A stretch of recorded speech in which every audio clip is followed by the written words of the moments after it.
Hey everybody, I'm Luca and you're on a culinary journey. That's right, we're going to do a culinary journey through great Italian food. We're doing veal saltimbocca today, broccolini with, I'm totally forgetting, but you know what? I can't get it wrong.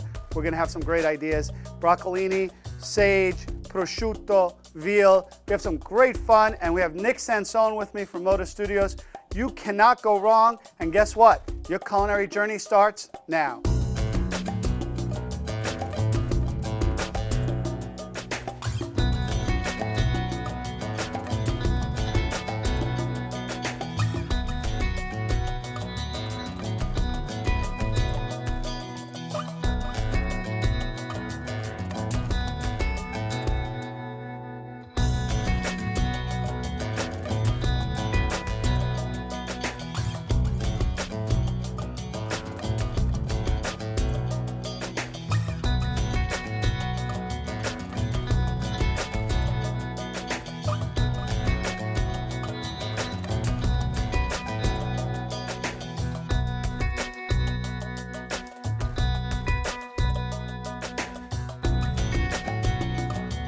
Hey everybody, welcome back to a culinary journey. I'm here with Nick from Moda Studios. Nick, how's it going?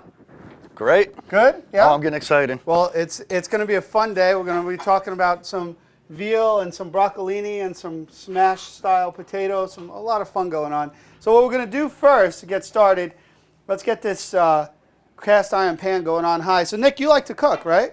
Oh, I love cooking. Love eating more. Love eating more than cooking. Well, then that's perfect. You just eat, I'll do all the cooking. What we're going to do is we're making veal saltimbocca. Now, veal saltimbocca is pounded out veal scallopini with some sage and prosciutto over the top. We're going to sear that and then make a nice sauce with some mushrooms and marsala wine. The broccolini is going to have some sun-dried tomatoes in it, garlic. Just can't go wrong with that. And then finally, I'm going to take these potatoes. We're going to cover them with a little of our ariosto, which is, you know, that Mediterranean magic I like to use on some of our food that I blend together. And we're going to have some extra virgin olive oil, the ariosto, and with the cast iron, it's just going to sear the potatoes. We're not even going to blanch them or anything. We're going to cook them from raw, but nice and thin. So you're going to get these beautiful potatoes. So we have those items to look forward to. Sounds good? Oh, sounds all right. Beautiful. Well, I might as well start cooking. And we're just going to cut down the potatoes that I just washed earlier. We're going to cut them a little bit on the thin side because since we're not blanching them, we're not taking that starch out. What we're going to do is get them thin so that way they could cook nicely. All right, and we'll get all that flavor in there. This is the longest part of our dish, and what we're doing right now is creating a plate that if you did for a bunch of people coming over, you could put together yourself in roughly the 30 minutes or 40 minutes it takes to put everything together, and we're cooking it right here. So not to sound like those 30-minute shows on TV, but this is really quick cooking. Veal especially being very fast to cook with. So we'll just cut a little bit more potato and then dump it in some hot pepper. Ooh, there's a nice touch. That one's going to be good. You want that? Yeah. Maybe we'll throw some hot pepper. Mine. How about we throw some hot pepper on the potato? That's funny because I love that. I always talk about the kind of things that make food really good, and one of them is mistakes. You know, like doing things where you're just working in the kitchen and you drop something into something else, and the next thing you know, you have yourself a dish that you never thought you could make before. And that is really yummy. Now I want to put the salt right onto the potato. Now what it's going to do, salt by itself just draws out moisture out of tomatoes, potatoes, vegetables, and meats also. And by doing that, once we get them into the skillet, it's going to draw out some moisture. It's going to help cook with them. All right, so we're going to just do that on one side, and we're going to season, getting it into the cast iron. And this is a cast iron pan that was given to me by my mother-in-law, that was given to my mother-in-law by her mother, and her mother by her mother. So it is seasoned. And I probably only washed it once since I've had it, which actually makes it even more fun. All right, so we'll get a little salt and pepper. And then here's that ariosto I was talking about. I'm going to put a good amount of it on there, so this way we'll get a lot of flavor on there. All right, so let's let that cook down. We're going to start, oh wait, there's our hot pepper one. I'll get our hot pepper one in there too. All right. We're going to let that cook away. Put that on medium-low and let's forget about it. What we're going to do over here is we're going to get our broccolini ready. Now, we're going to make this kind of quick. I mean, the potatoes are quick. The broccolini is quick. It's pre-blanched. You ever work with broccolini before? No, I haven't. Broccolini is similar to, I'd say there's broccoli, right, on one side. There's broccoli di rape, which is that bitter broccoli, really nice flavors. and great for dishes that call for agrodolce or sweet and sour. And this is broccolini. Looks like an asparagus stem almost, and you could eat most of the stem. You cut it off at the bottom like you do asparagus. And at the top, it has a little broccoli ferret. Nice broccoli flavor, a little more crunch, a nicer texture. It's something I love working with, and I use it in place of broccoli rabe because I find this more available than broccoli rabe most of the season. So we're going to get some olive oil in the pan. We'll turn that on medium-low too. We're going to get that broccolini right in there. Now, traditionally, I don't do a lot of pre-blanching of any vegetables. With broccolis and broccolinis, I like to pre-blanch initially because those would take a little bit longer. And then we're going to chop up some shallots to go in there on the bias. Now, while these are cooking, Nick, you own a hair studio right here in town, right? Yes. And Yes. A hair studio might be the wrong term for it. What is it? Oh, it's definitely, yep. It's a hair studio, and okay. just being really creative and making people look great. And that's what it's all about, right? Definitely. Now, one thing I did forget in there, this is all about forgetting because I was thinking about asking you a question. I forgot I wanted to do pancetta in here too. What we're going to do while the broccolini is cooking, I'm going to cut down some pancetta and let that kind of cook into the broccolini. Now, it's something you would do before, but can be done a little bit later in the process. And as long as you cut them small enough, pancetta is bacon in the loosest form of terms. If you like bacon, you'll enjoy pancetta. Bacon is smoked to cure. Pancetta is salt cured, just like a prosciutto would be, the difference between a prosciutto and a ham. And you get this nice, not only salty flavor, but you get to use the fat from the pancetta without having that smokiness to it. And it's just a wonderful way to use, a wonderful product to use. So what we're going to do is put our pancetta in there. We'll put our shallots and our broccolini in there. We're going to let that kind of rest. We'll season it with a little salt. Our potatoes are cooking nicely over here. We're going to just turn one over and see what's going on with them. They're still just getting a little brown. We're going to add a little oil to this pan, which is not something you normally do a lot with cast iron, but I'm going to add some oil to this pan to really kind of almost fry the potatoes. Those will be really cool. And when we come back, we're going to start on our veal scallopini. And Nick and I are going to drink wine on the break, so the show will get even more fun as it goes along. So don't go away, because we'll be back in a culinary minute.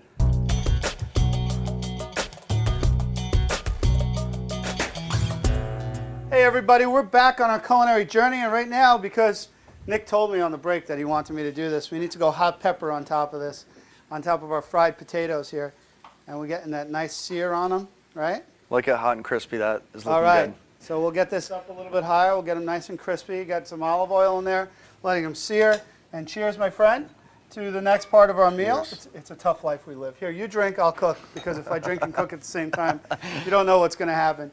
All right, over here, well, that's a little spicy. Over here we have our pancetta cooking down with our broccolini, and they're going to get some nice flavors in there. We're going to add sun-dried tomatoes and a little wine to that, and then some shaved pecorino romano cheese on top of that right before we serve it. Well, let's turn to our veal, one of the most important things about doing it. Now, the only thing I need to say about veal is that we also need a little plastic wrap to pound it out, right? Because we don't want to get it all over ourselves.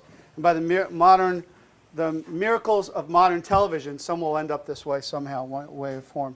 So, okay, so we have our veal scallopini. Now, let's talk about veal just a little bit. When you do veal, so just put it right there. Watch this. There you go. See? It slides right over. Oh, I get to do something. Look at that. I'll put that there for now. When you do veal, hey, this show just goes. We don't stop for anything. When you buy veal, what you want to do is buy a good quality veal. Don't spend the least you can be. Don't spend the most expensive. But the rule of thumb with me, as always, is if you spend the money, it's usually worth it. Make sense? I agree. And that's with almost anything you do. So let's talk about the veal scallopini. This is from the shoulder. And what I've had the butcher do is cut it down, but I didn't have him pound it out. Hey, listen, if you're going to your butcher and they can pound it out for you, let them pound it out. Let them do the work. Hold on one second. We'll get some plastic wrap. We're going to pound, because I want to pound it out with some ingredients on it, and that's what makes Saltimbocca a Saltimbocca. I'm going to pound out a little bit of prosciutto and sage right into the veal. So that's going to be nice. That sounds amazing. All right. So first things first, let's salt. We always salt, kosher salt, and season both sides of the scallopini. Now I'm going to pound it out just a little bit the way it is, right? because I want to give it a little bit more space. And, oh, you know what we don't have? We don't have a mallet. So I've always wanted people to see on the show is what happens when you don't have a mallet. A good heavy bottom pan. We'll start getting our pounding going. All right, see, look at that. And we're going to pound it out even a little bit thinner than that. So we're going to keep our mallet right here on the stove.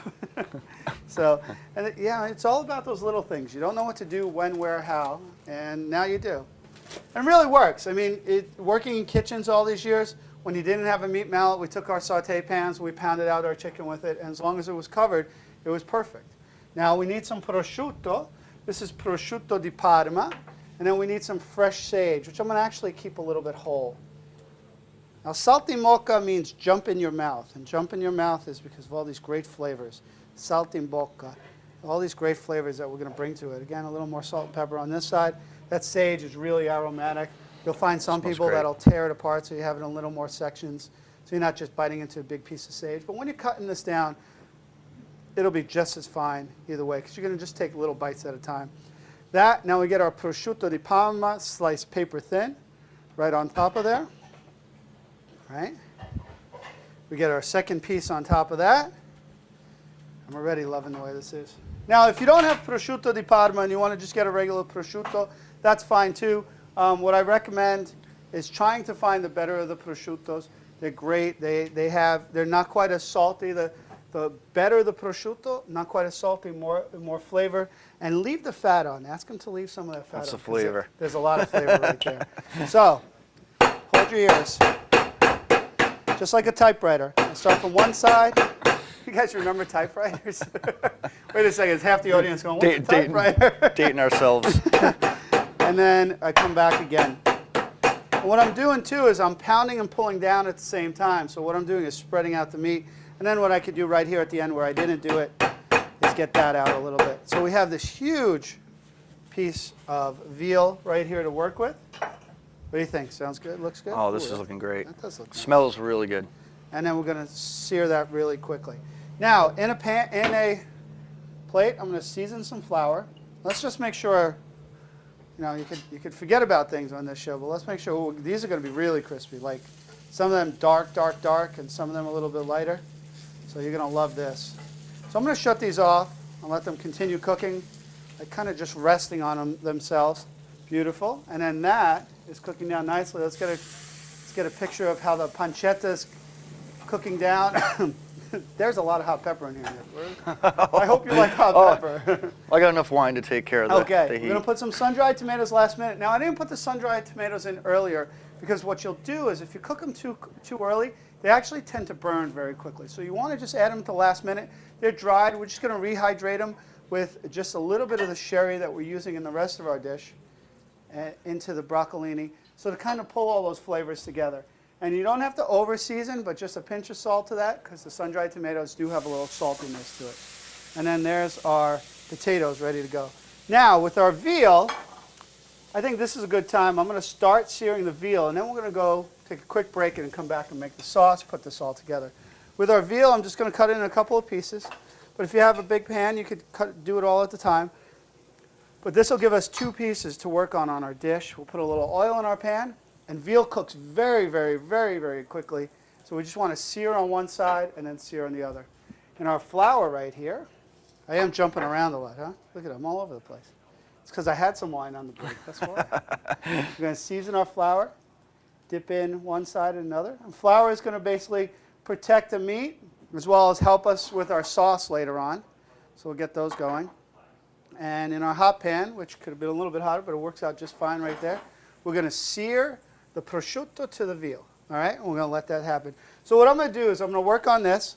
I'm going to flip this over, get the other one going. When we come back, Nick, we're going to get our sauce going. We're going to plate all our ingredients, and we'll have a great time. Sounds good? Oh, sounds great. All right, we'll see you. Don't go away.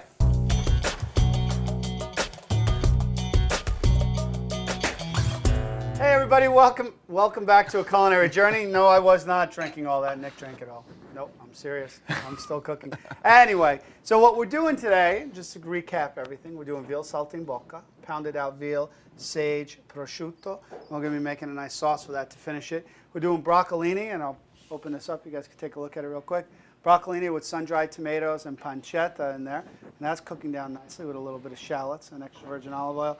And then we have our potatoes. We get them crispy and spicy because Nick wanted them that way. So we're going to turn those back on, Nick, because we want to get the final crispiness on them. I'm going to put a little more oil in there, and we'll just let that kind of finish off and get nice and dark. All right? Sounds good. Now we're going to make our sauce, and our sauce is relatively easy. We're going to be making a portobello mushroom and marsala sauce. Finish it with a little bit of butter, and that's about it. So we'll get our mushrooms cut down. Now there's some people that like to take out this part of the mushroom, the darker part of the mushroom.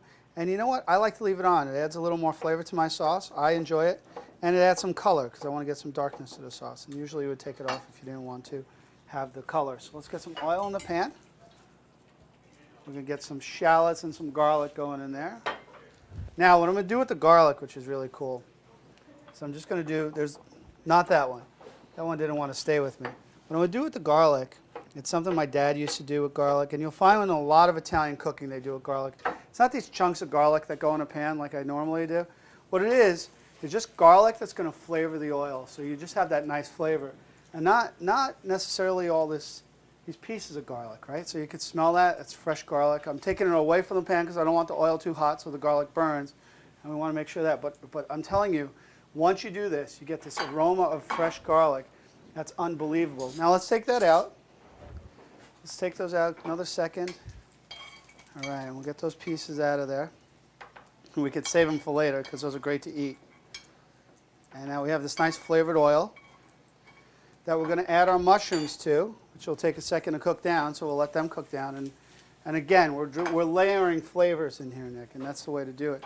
Just like layering hair, right? Very similar. Well, one thing Nick and I always agree on is how it's about being an artist and being true to what you do. And I agree. Sometimes, like I like to say, is sometimes you have to let the food tell you what it wants to do. Is that the same thing with hair? Yes, definitely. You look at it and you go, you know what? This wants to do this, and I'm just going to help it along. And Just make be it in the flow. Yeah, see what my hair decided to do? Leave. Yeah, there you go. All right, so we'll get some shallots in there. Let those cook down. Now, the mushrooms really act like a sponge, so a little bit of more oil into this is not going to hurt it. Our pan's nice and hot, and it's going to get the oil right up to temperature for our mushroom saute. Perfect. We added the ariosto. We added that. We have sage in there and my garlic for later on. We're just going to add a little sherry wine to this mix. Now, it's important, and you found out the hard way, right? Yes. It's important Had a you couple fires. take it away from the stove, put it back on the stove, where the heat doesn't ignite the flame, especially with a wine like sherry or port wine, the fortified wines that have just that much more alcohol to explode in there. And we do that. But since it's a show, I'll do that. There we go. You got nervous, didn't you? Yes. All right, I haven't done one of those in a while. And basically the flambe is what it's taken off. It's not really, the alcohol is not evaporating. That's the important thing to remember. You're still going to have alcohol in there. Did I say sherry? I meant marsala. The marsala flavor is still going to be in there, and you're going to get all that.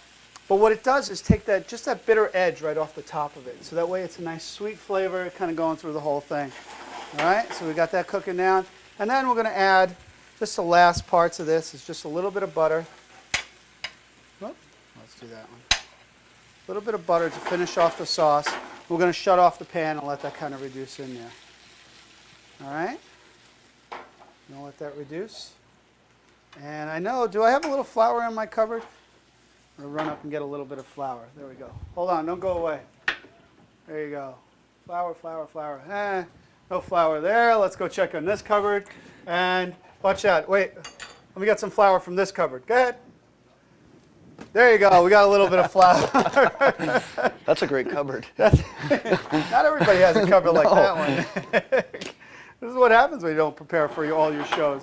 And we'll whisk in our flour into our butter, making almost like a lazy man's roux. And I have the smallest whisks on the planet. How do you like that one? And that is going to give us a little bit of roux, and we'll get a little more butter in there, and we'll saute that down. So anyway, anything can happen on this show, and we're going to wrap it up right now. There we go. This way, I don't have to get anything else from the side. All right, so we have our potatoes. We have everything we need. Let's do this. Let's move that over. Let's get our vegetables on our plate and our potatoes on our plate for you. Ta-da. Oh, these are going to be crispy and yummy and spicy and great. Oh, this is the best part. Yeah, of course. Yeah. We'll put our broccolini in front of that. We got our 2 pieces of veal that have been cooked just perfectly to go on top of that. We just put it right here so they could see it all. And voila, there's our dish. Let's just add a little bit of vegetable stock. Now, one of the things about when you do a sauce, and it comes down to this point where there's more fat than liquid, it actually breaks, right? So what you have is a broken sauce. By adding just a little bit of liquid and just moving it around. Now watch this, it's almost like magic. You're creating a sauce.